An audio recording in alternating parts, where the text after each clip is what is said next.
Last year, 11.6 million cryptos went to zero. That's 32,000 tokens dying every day. Yes, most of them were memes with a lifespan shorter than a carton of milk left out in the sun. But plenty were sitting in portfolios, bleeding slowly, held by bag holders waiting for a recovery that will never come. So, how do you know if your bags are deceased or just taking a power nap? And if it's the former, when do you finally pull the plug? My name is Guy, and this is the Coin Bureau. Before we begin though, nothing in this video is financial advice. I can't tell you what to buy or sell, and you can't outsource your decisions to YouTubers and expect to do well. What I can tell you is how to check for vital signs, spot the difference between accumulation and distribution, and come to terms with bag death. So, if that sounds good, smash that like. Let's dig in. So, a new industry report has tallied the number of dead cryptos, and good grief, there are a lot. According to CoinGecko, since 2021, more than half of all cryptos tracked on Gecko Terminal have failed. That means that if you picked a random altcoin, the odds of it going to zero were worse than a coin flip. Now, I'm sure most of you knew this instinctively because clearly most cryptos aren't long for this world. But last year was something else. 11.6 million cryptos wiped out. And to put that into perspective, that means 86% of all crypto deaths in the last 5 years, all concentrated in just 1 year. And the closer you look, the more gruesome it gets. 7.7 million of those crypto deaths happened in Q4 last year alone. So, 35% of all the cryptos that died since 2021 died in the last 3 months of 2025. Now, unless you've been in hibernation since Q3, you'll know what happened here. The 10th of October last year saw the biggest liquidation event in crypto market history, wiping $19 billion in leveraged positions off the map in a matter of hours. Thinly traded tokens with shallow liquidity pools were vaporized instantly, and the market as a whole has been struggling to find its footing ever since. However, the October massacre wasn't the beginning of crypto's rolling mass extinction event. In 2024, Pump.fun's token launchpad industrialized the process of launching a scam, and crypto hasn't been quite the same ever since. It used to take a team to pull off a decent rug. You needed a website, a plagiarized white paper, maybe a fake LinkedIn profile for your CTO. Now it takes 2 minutes and the ability to prompt a meme generator. The barrier to entry collapsed to near zero, and the floodgates duly opened. The total number of crypto projects exploded from around 428,000 in 2021 to more than 20 million by the end of 2025. The tiny minority of these that saw any significant trading volume mostly pumped on the back of influencer shills and wash-traded volume, dumped at the first sign of non-insider wallets bidding, and nuked irretrievably, all within a few hours. Now, the vast majority of tokens launched in this way are, by definition, meme coins, as there is no project to speak of. The ticker and the chart are the token's raison d'etre. You could argue that this is the altcoin in its most efficient form, liberated from the window dressing and stripped down to its essence. And obviously, if you flood the market with meme coins, you're going to see meme coins bear the brunt when liquidity dries up. With no product, development, revenue model, or likable meme to fall back on, these deaths are usually foregone conclusions. Not all deaths look the same though, especially when you leave Pump.fun and go further down the effort curve. Some cryptos went to zero because the developer drained the liquidity pool and peaced out. Others bled out slowly over months, their holders clinging to the hope of a reversal that never came. And then there are the zombies, cryptos with billion-dollar market caps that still technically exist, still show up on trackers, but generate almost no activity and have no path forward. Statistically speaking, most cryptos do eventually die, and sooner rather than later. Many are dead on arrival or have an extremely short lifespan. But not all. The question for altcoin holders is then, what type of body bag are you clinging onto? As we all know, a crypto can technically exist forever on a blockchain. You might have had the same tokens sitting in your wallet for years.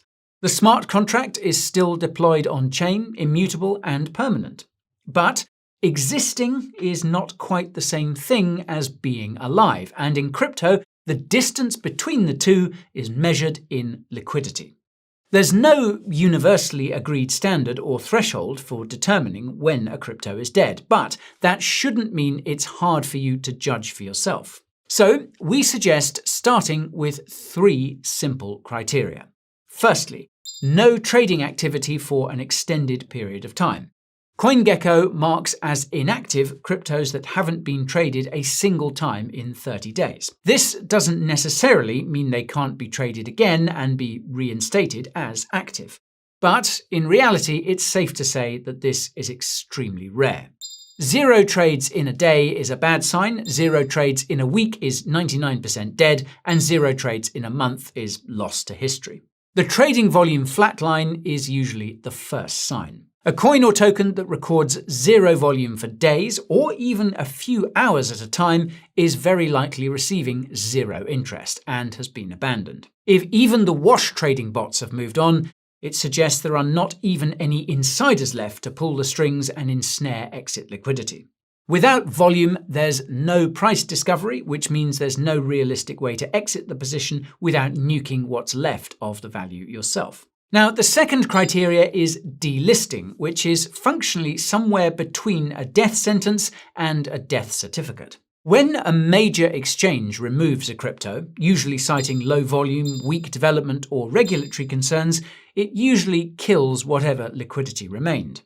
And of course, if the crypto never even made it to a Tier 1 exchange before being delisted from a lower tier exchange, it doesn't bode well. It may still exist on some DEX with $47 in the liquidity pool, but at that point, the prospects of it staging a recovery for you to sell into aren't great.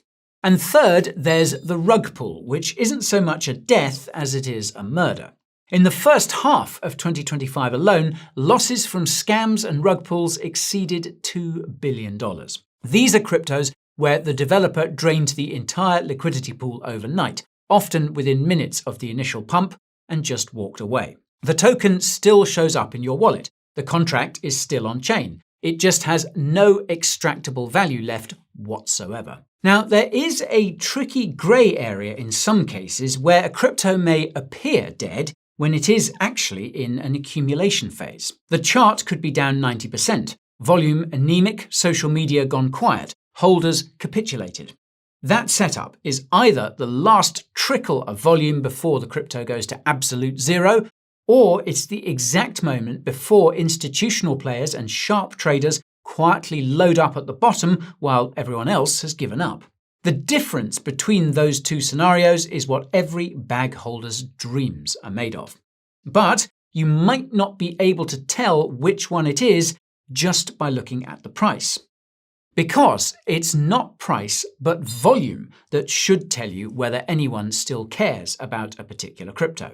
However, not all volume is created equal. Crypto markets are absolutely rife with wash trading, where a single entity trades with itself to create the illusion of activity. This is especially rampant on lower tier exchanges, where there may be relatively little oversight, and on DEXs where there's absolutely none. So, a token showing high reported volume isn't a sign of life if that volume comes from the same handful of wallets trading back and forth. In that case, you're looking at a low-rate manipulator trying to keep the lights on just long enough to find exit liquidity.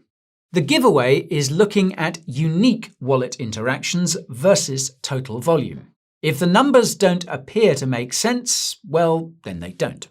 Meanwhile, another useful and underused indicator is on-balance volume. Now, OBV tracks cumulative buying and selling pressure by adding volume on up days and subtracting it on down days. If price is bleeding but OBV is rising or holding steady, it suggests that there are bidders absorbing the capitulation. If OBV is flatlining alongside price, or worse, declining faster than price, the token is being abandoned. You should also keep an eye on liquidity depth.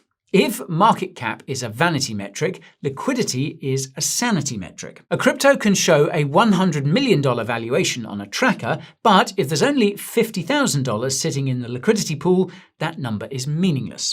The 2% market depth metric measures how much capital it takes to move the price by 2%. If a $5,000 sell order crashes the price, the market cap might as well be written in crayon. It's ghost liquidity, a number that evaporates the moment someone tries to realize it. A healthy project typically maintains liquidity at around 1 to 5% of its market cap. Anything meaningfully below that, and you're holding an asset you can't sell without obliterating your own position. Of course, there is the question of whether that liquidity is even safe. Any good token screening tool will let you check if the liquidity pool tokens are locked. If the developer holds 100% of the LP tokens and they're unlocked, well, the project is one transaction away from vanishing. Locked liquidity at least means the developer can't drain the pool on a whim, though it says nothing about whether the project has any actual future. Meanwhile, developer activity is another vital sign worth checking if the crypto purports to have some project associated with it. Cryptocurrencies are software protocols, and software requires maintenance. A GitHub repository with 0 commits in the last 6 months is therefore a ghost ship, abandoned by the crew and drifting towards the rocks.